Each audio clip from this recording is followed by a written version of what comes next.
नमस्कार, बहुत स्वागत है आप सभी का। आपके साथ मैं हूं जया मिश्रा। बुलेटिन में शुरुआत में सबसे पहले बात हजारीबाग की खबर की होगी। हजारीबाग में मंगला जुलूस के दौरान हुए बवाल से जुड़ी बड़ी खबर।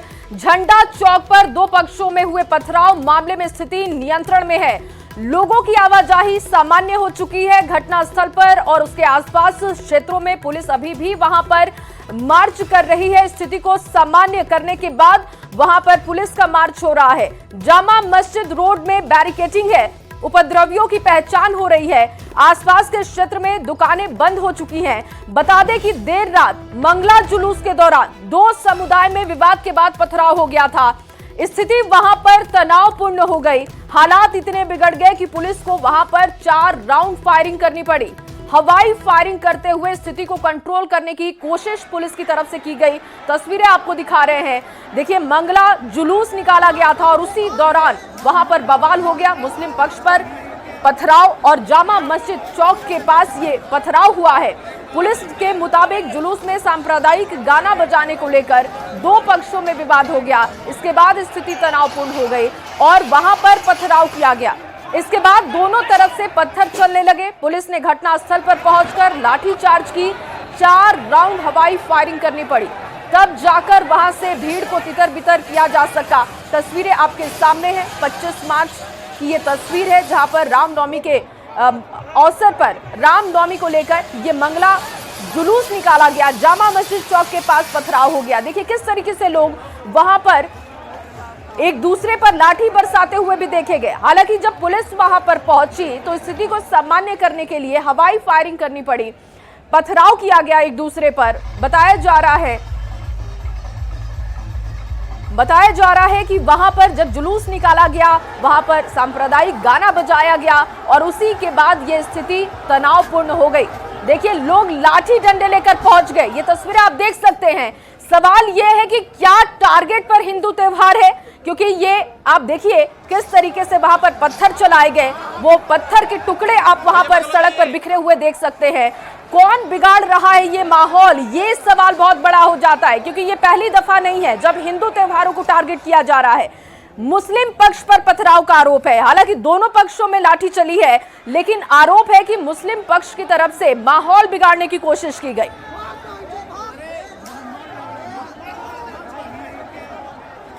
हजारीबाग का रामनवमी इंटरनेशनल माना जाता है। बता दें कि इन्हीं सड़कों पर 4 से 5 लाख की संख्या में रामनवमी के दिन लोग जो है जुलूस देखने के लिए पहुंचते हैं। लेकिन बात हम कल की कर रहे हैं। कल जो है हजारीबाग में दूसरी मंगला जुलूस निकाली गई थी। हजारों की संख्या में इसी सड़क पर जो है राम भक्त जा रहे थे। लेकिन अचानक जो है देर रात्रि की अगर हम बात करें तो अचानक इसी सड़क से राम भक्त जा रहे थे और उसके बाद जो है पथराव होना शुरू हो जाता है। पथराव की अगर हम बात करें तो आपको तस्वीर दिखाना चाहेंगे। देखिए, आप बैरिकेडिंग दिख रहा है। या जामा मस्जिद रोड है, इसे लोग जो है जामा मस्जिद चौक भी कहते हैं। यहाँ से जो है अचानक पथराव होता है। पथराव होने के बाद जो स्थिति है वो अनियंत्रित हो जाती है। हालांकि समय रहते ही जो है पुलिस ने पूरी तरीके से नियंत्रण में कर लिया था, लेकिन स्थिति को नियंत्रण में करने के लिए पुलिस के द्वारा जो है हवा फायरिंग भी करनी पड़ी। देर रात्रि तक हो हंगामा होता रहा। दोनों जो समुदाय है उन लोगों के बीच जो है स्थिति काफी तनावपूर्ण देखने को मिला है। बता दें कि इसी को लेकर जो पुलिस है वो देर रात तक भी कैंप की। अभी भी जो है चौक चौराहों पर पुलिस की तैनाती देखने को मिल रही है। अगर हम अभी की बात करें तो देखिए, अभी तक जो है सामान्यतः जो दुकानें हैं वो खुल जाती थी, लेकिन अभी जो है दुकानें धीरे धीरे खुल रही है। तो वहीं दूसरी तरफ जो है जो इस घटना को जिन्होंने अंजाम दिया, जो पथराव जैसी घटना को अंजाम दिया, या फिर हम कह लें कि जो सांप्रदायिक माहौल बिगाड़ने का जिन लोगों ने काम किया है, उन लोगों पर जो है पुलिस जो है चिन्हित कर रही है और कार्रवाई की बात करिए। देखने वाली बात होगी कि जो दोनों समुदाय के लोगों के बीच के जो कुछ लोग हैं, या फिर कह लें कि जो उपद्रवी है जिन्होंने माहौल बिगाड़ने का काम किया है, पुलिस जो है उन लोगों को चिन्हित कर क्या कुछ आगे कार्रवाई करती है, देखने वाली बात होगी। सुशांत सोनी, न्यूज 18, हजारीबाग। तो ग्राउंड पर इस वक्त स्थिति कंट्रोल में है, सामान्य है, इसका दावा हो रहा है। रिपोर्ट आप न्यूज 18 संवाददाता का देख भी रहे थे और सुशांत सोनी, न्यूज 18 रिपोर्टर, इस वक्त हमारे साथ जुड़ चुके हैं ज्यादा जानकारी के साथ। सुशांत, इस वक्त वहां पर माहौल क्या है? हालांकि दावा तो हो रहा है कि स्थिति को कंट्रोल कर लिया गया है, लेकिन फिलहाल जो दुकानें बंद थी क्या वो खुल रही हैं? सामान्य हो रही है स्थिति वहां पर? देखिए, जो दुकानें थी यहाँ पर सामान्य तौर पर वो इस वक्त खुल जाती थी, लेकिन जो रात में जिस तरीके से एक सामाजिक सौहार्द बिगाड़ने का प्रयास किया गया है, कहीं ना कहीं लोगों के बीच जो है एक डर, तो हम कह सकते हैं कि थोड़ा बहुत तो डर तो जरूर बना हुआ है, और धीरे धीरे दुकानें खुल रही है। जिस जगह की बात कर रहे हैं, एक्चुअली यह जो जगह है वो जामा मस्जिद चौक है। यहाँ पर जो है देर रात्रि उस घटना को अंजाम दिया गया था, यानी हम कह लें कि पथराव जैसी घटना को अंजाम दिया गया था। चप्पे चप्पे पर पुलिस की नजर है। वह दूसरी तरफ अगर बात करें, जो पुलिस सूत्र बता रहे हैं कि जिन लोगों ने ऐसी घटनाओं को अंजाम दिया, पथराव जैसी घटना का अंजाम दिया है या फिर जो सामाजिक सौहार्द बिगाड़ने का काम किया है, उन लोगों की पहचान भी की जा रही है। जी, लेकिन सुशांत, क्या कुछ लोगों की पहचान अब तक हो पाई है? क्योंकि आरोप लग रहा है कि पहले जब गाना बजाया गया तो मुस्लिम पक्ष की तरफ से पथराव कर दिया गया, स्थिति वहां पर अनकंट्रोल हो गई। तो क्या इस घटना के बाद से अभी कोई गिरफ्तारी, किसी को हिरासत में लिया गया है? देखिए, पूरी घटना में जहां तक जानकारी मिल रही है कि अभी तक इन्हीं को हिरासत में नहीं लिया गया है, लेकिन हाँ, इस पूरे मामले पर जो है पूछताछ कर रही है जो पुलिस है। पुलिस का कार्रवाई जो है वो तो लगातार की ही जा रही है। आशा है कि कुछ ही देर के बाद जो है कुछ अपडेट सामने आएगा, जिसमें कुछ लोगों की पहचान की भी बात जो है वो सामने आ सकती है। जी, और सुशांत, जब ये घटना घटी उस वक्त की जो तस्वीर थी वो भी थोड़ा साफ कीजिएगा, क्योंकि कहा जा रहा है कि जब ये जुलूस निकाला गया तो वहां पर गाना बजाया जा रहा था। किस तरीके का ये गाना बजा कि लोगों ने बवाल कर दिया, वहां पर पथराव हो गया, एक दूसरे पर लाठी चलाने लगे लोग वहां पर? देखिए, जो गाने की बात यहाँ पर सामने आ रही है, बताया जा रहा था कि जुलूस जा रहा था, इसी दौरान जो है गाने बजे। हालांकि गाना यह स्पष्ट नहीं हो पाया कि कौन सा गाना बज रहा था, लेकिन देखने वाली जो बात होती है कि गाना अचानक बजता है और उसके बाद एक बड़ी संख्या में जो पथराव होना शुरू हो जाता है। तो ऐसे में जो है ना, आप कह सकते हैं कि क्या यह एक पहले से ही प्लानिंग की गई थी या फिर जो अचानक ऐसा हुआ था। जिस घटनास्थल की हम बात कर रहे हैं वह घटनास्थल जो है पूरा भीड़ भाड़ वाला इलाका है, कहीं भी किसी तरह का फिलहाल जो कंस्ट्रक्शन का काम नहीं चल रहा है। लेकिन कई लोग ऐसा बता रहे हैं कि अचानक रोड़े कहां से आ जाते हैं, इन सभी पर भी जो है सवाल खड़े हो रहे हैं। लेकिन देखने वाली ये बात होगी कि पुलिस जो है कैसे इन सभी चीजों की जो है वो छानबीन करती है, आखिर उस पथराव में कौन से लोग शामिल थे या फिर तमाम जानकारी के लिए आगे भी आपसे अपडेट लेंगे, नजर बना के रखिएगा। तो कौन बिगाड़ रहा है आखिर माहौल, अब इसकी जानकारी पुलिस जुटा रही है। हालांकि जो अब तक अपडेट है रिपोर्टर के पास, उनका कहना है कि अब तक किसी की गिरफ्तारी नहीं हो पाई है, लेकिन वहां पर स्थिति सामान्य है। इस मामले पर सियासत भी तेज हो गई है। पथराव को लेकर बीजेपी सांसद मनीष जायसवाल ने राज्य सरकार पर हमला बोलते हुए कहा कि जिला प्रशासन की दिख रही है नाकामी। आम लोगों से धैर्य बनाने की उन्होंने अपील की है और सीधे तौर पर जिला प्रशासन को उन्होंने घेरा है कि वहां पर सुरक्षा को लेकर स्थिति उस तरीके की नहीं थी, वहां पर पहले से अगर तैयार होते तो इस तरीके का माहौल नहीं बनता। फिर से हिंदुओं के धार्मिक जुलूस पर एक विशेष वर्ग के द्वारा पथराव किया गया। अंदेशा पहले से जताया जा रहा था, पुलिस को मालूम था, लेकिन पुलिस ने बंदोबस्त प्रॉपर नहीं किया। आज हजारीबाग में मंगला के जुलूस पर फिर से मस्जिद रोड से जो है पत्थर चला। कब तक हिंदू सहनशीलता का परिचय देगा, ये प्रश्न उठने लगा है। मैं आप सभी से आग्रह करूंगा कि सब लोग इस समय में धैर्य रखें और जिला प्रशासन से, विशेष करके पुलिस प्रशासन से आग्रह है कि तुरंत सिचुएशन को कंट्रोल करें और लॉ एंड ऑर्डर को बहाल करें। और चलिए आगे बढ़ते हुए बात कर लेते हैं अब वक्फ संशोधन बिल की। दरअसल इस बिल के खिलाफ मुस्लिम संगठनों के प्रदर्शन की बात होगी, क्योंकि पटना के गर्दनी बाग में 11 बजे से कई मुस्लिम संगठन वक्फ संशोधन बिल के खिलाफ विरोध प्रदर्शन करने वाले हैं। इनका आरोप है कि इस बिल के सहारे केंद्र सरकार मुस्लिमों के हित का हनन कर रही है। इमारतें शरिया सहित कई मुस्लिम संगठन के लोग इसमें शामिल होंगे। गर्दनी बाग से ज्यादा जानकारी हमारे संवाददाता आनंद अमृतराज दे रहे हैं, सुनते हैं। आज वक्फ संशोधन बिल के खिलाफ पटना के गर्दनी बाग में एक बड़ा धरना का आयोजन किया गया, जिसमें कई मुस्लिम तंजीमें शामिल होंगी और कई राजनीतिक दलों के लोग के भी शामिल होने की उम्मीद है और तमाम तैयारियां शुरू हो चुकी है, मंच बनकर तैयार है और 11 बजे से ये जो विरोध प्रदर्शन यहाँ पे शुरू होगा।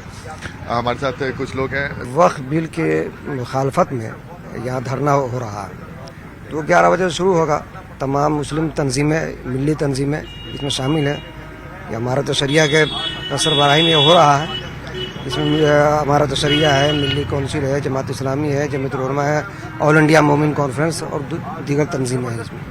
और इसमें राजनीतिक दलों को भी आमंत्रण दिया गया है। हाँ, राजनीतिक दल को तो कहा तो कि आप देखिए कौन कौन लोग आते हो तो देखने की चीज़ है, जब आ जाए तभी कहा। जाहिर सी बात है, लगातार वक्फ संशोधन बिल के खिलाफ नाराजगी कई मुस्लिम तंजीमों की, और रमजान के मौके पर नीतीश कुमार ने जो इफ्तार का आयोजन किया था उसका भी बहिष्कार 7 संगठनों ने किया था, और आज तमाम लोग उसके विरोध में आज यहाँ पर पहुंचेंगे। और इस वक्त हम आपको तस्वीर दिखा रहे हैं, कई लोग धीरे धीरे पहुंचने लगे हैं, और उम्मीद है कि 11 बजे जब इसका आयोजन शुरू होगा तब कई बड़ी संख्या में लोग यहाँ पर मौजूद होंगे। और सबसे दिलचस्प है कि यहाँ पे कौन से राजनीतिक दल के लोग आते हैं, ये देखना भी दिलचस्प होगा। जेडीयू पर भी लगातार मुस्लिम तंजीमें नाराज हैं, चूंकि वो बीजेपी के साथ सहयोगी पार्टी है।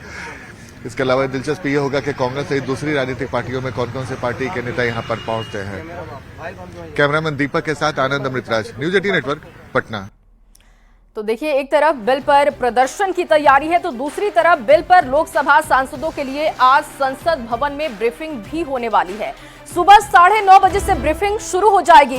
सभी सांसदों को वक्फ संशोधन बिल पर जानकारी दी जाएगी। केंद्र सरकार ने संसद में वक्फ संशोधन विधेयक लाने से पहले आज सभी सांसदों की बैठक बुलाई है, जिसमें इस मुद्दे पर विस्तार से चर्चा होगी। पार्लियामेंट के कोऑर्डिनेशन रूम में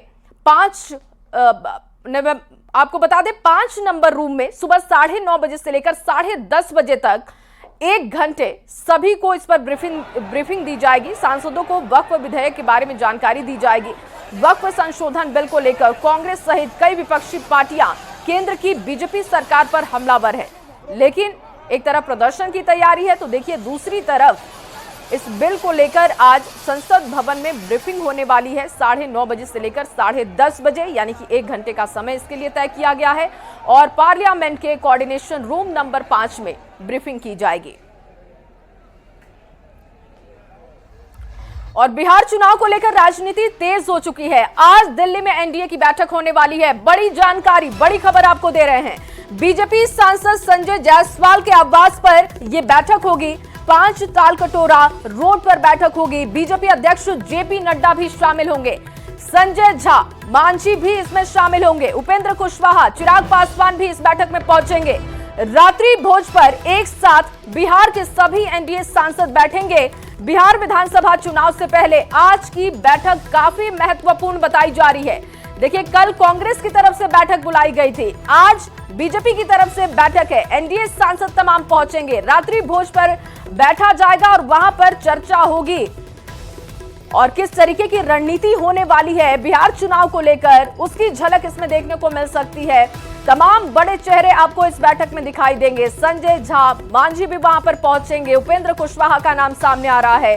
चिराग पासवान भी इस बैठक में शामिल होने वाले हैं। बीजेपी अध्यक्ष जेपी नड्डा बैठक में शामिल होंगे। बड़ी जानकारी आपको दे रहे हैं। देखिए, बीजेपी सांसद संजय जायसवाल के आवास पर यह बैठक बुलाई गई है। 5 तालकटोरा रोड पर यह बैठक होगी। अमितेश, न्यूज 18 रिपोर्टर इस वक्त जुड़ चुके हैं। अमितेश, जानकारी दीजिएगा बैठक को लेकर, कितने बजे बैठक शुरू होगी, कौन कौन पहुंचेगा? देखिए, आज शाम संजय जायसवाल जो कि पश्चिमी चंपारण से बीजेपी के सांसद हैं, उनकी आवास पर एनडीए के सांसदों की बैठक है। इसमें बीजेपी के राष्ट्रीय अध्यक्ष जेपी नड्डा शिरकत करेंगे।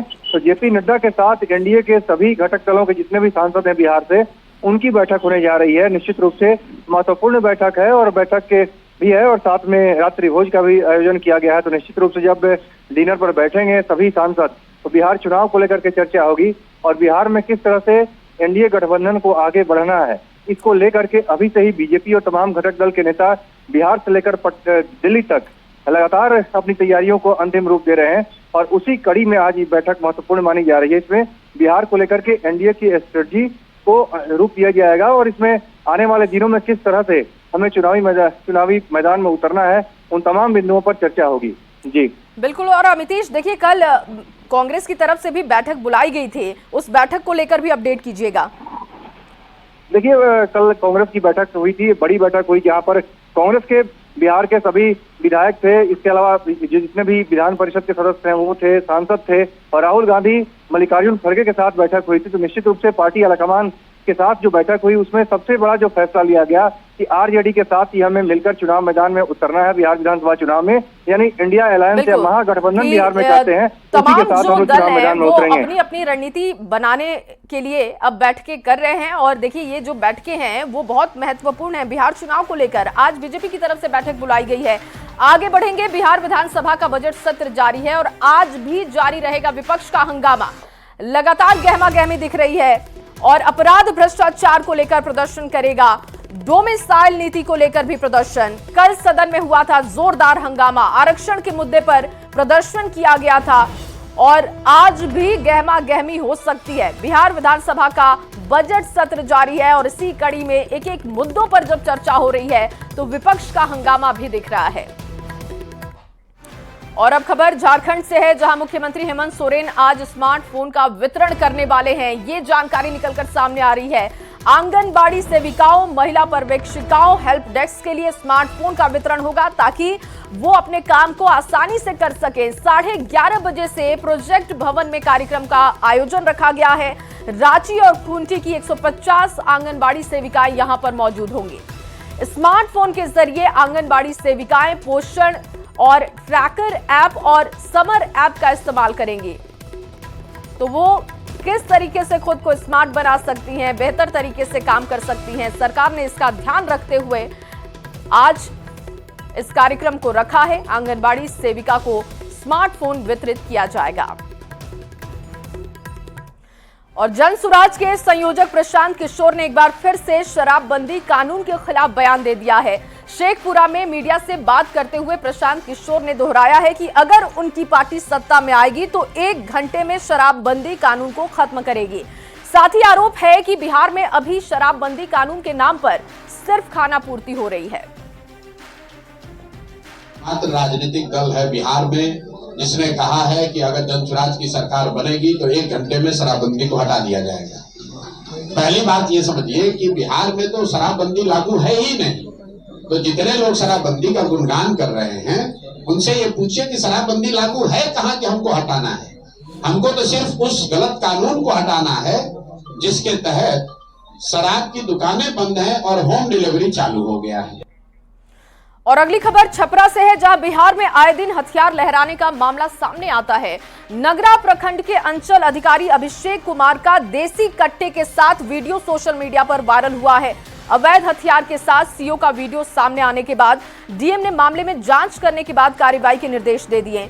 वीडियो में साफ देखा जा सकता है कि सीओ साहब अवैध हथियार को हाथ में लेकर गौर कर रहे हैं।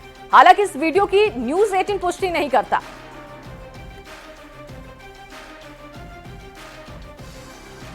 और अगली खबर छपरा से, जहां छपरा की अमनौर पुलिस ने हथियार तस्करी के बड़े गिरोह का खुलासा कर दिया है। पुलिस ने गिरोह से जुड़े 10 लोगों को गिरफ्तार किया है। इनके पास से भारी मात्रा में हथियार और कारतूस बरामद हुए हैं। पकड़े गए हथियार तस्करों में से कई आपराधिक गिरोह भी चलाते थे, इस बात की जानकारी है।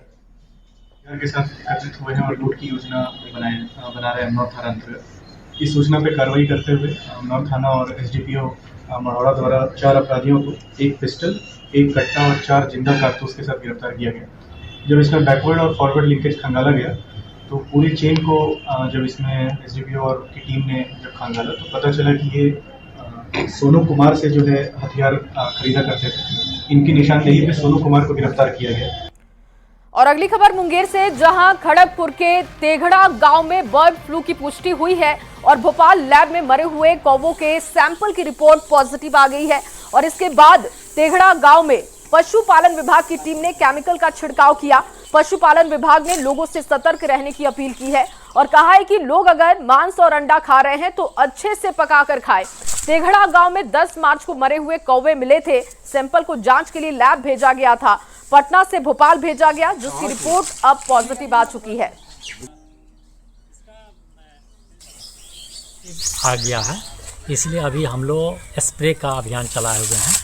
यहाँ जो ईपी सेंटर है, यहाँ से हम लोग 3 किलोमीटर रेडियस के अंदर में जो भी जहाँ भी सस्पेक्टेड होगा, पोल्ट्री फार्म हो या बगीचा हो जहाँ पक्षियों का आना जाना है, वहाँ हम लोग स्प्रे करेंगे। और आज से शुरू हम लोग कर दिए हैं, अभी आप यहाँ कर रहे हैं, फिर अब हम बगल में रतनी गाँव में भी जाएंगे, वहाँ भी हम लोग स्प्रे करेंगे। और अब खबर शेखपुरा से, जहां शेखपुरा में अवैध पत्थर उत्खनन को लेकर जिला प्रशासन ने बड़ी कार्रवाई की है। जिले के पहाड़ों में 7 भूखंड में पत्थर उत्खनन का काम हो रहा था और उत्खनन क्षेत्र में ड्रोन से निगरानी करने और सीसीटीवी लगाने के साथ डीएम ने खनन विभाग के अधिकारी को हर दिन की जांच रिपोर्ट देने के निर्देश दिए। खबर पर ज्यादा जानकारी दे रहे हैं संवाददाता अजीत कुमार सिन्हा, सुनते हैं। शेखपुरा जिले में जो पहाड़ का उत्खनन हो रहा है, जिसमें अवैध उत्खनन की शिकायतें डीएम को मिल रही थी, डीएम ने स्वयं मॉनिटरिंग किया, जांच भी किया है, सख्त निर्देशित भी किया है। अब किसी भी स्थिति में जो भी शेखपुरा जिले के अंदर जो पहाड़ हैं वो लगभग 7 भूखंड में उत्खनन का कार्य चल रहा है। ऐसी स्थिति में डीएम ने कहा है कि सभी भूखंडों पे सीसीटीवी कैमरा लगाया जाएगा, साथ ही साथ जो मॉनिटरिंग होगा वो होगा ड्रोन सिस्टम से मॉनिटरिंग होगा, ताकि अवैध कोई निकासी नहीं हो और जांच होगी। कई जांच की व्यवस्था की गई है ताकि अवैध उत्खनन पर रोका जा सके। निश्चित रूप से एक कारगर पहल कहा जा सकता है। ड्रोन से जांच कराई जाती है ताकि कहीं पे जो उत्खनन करके स्टोरेज किया गया है और चालान किया गया है उसमें जो है डिफरेंस नहीं आना चाहिए। तो ड्रोन से करके टेक्नोलॉजी से उसको मेजरमेंट किया जाता है कि जो चालान निर्गत हुआ है और जो हमारा खाद्यान्न है उसमें कोई डिफरेंस तो नहीं है। अगर डिफरेंस पाया जाता है तो उसमें जो है हम लोग फाइन करते हैं। एक हम लोग का ब्लॉक नंबर 1 है, उसमें हम लोगों ने जांच किया और उसमें डिफरेंस हुआ तो हम लोगों ने 1.45 CR का फाइन भी किया है। विभाग के अधिकारियों को निर्देशित किया है कि प्रत्येक दिन जांच रिपोर्ट जिला मुख्यालय को प्रतिवेदन दी जाए ताकि की गई कार्रवाई से पता चल सके।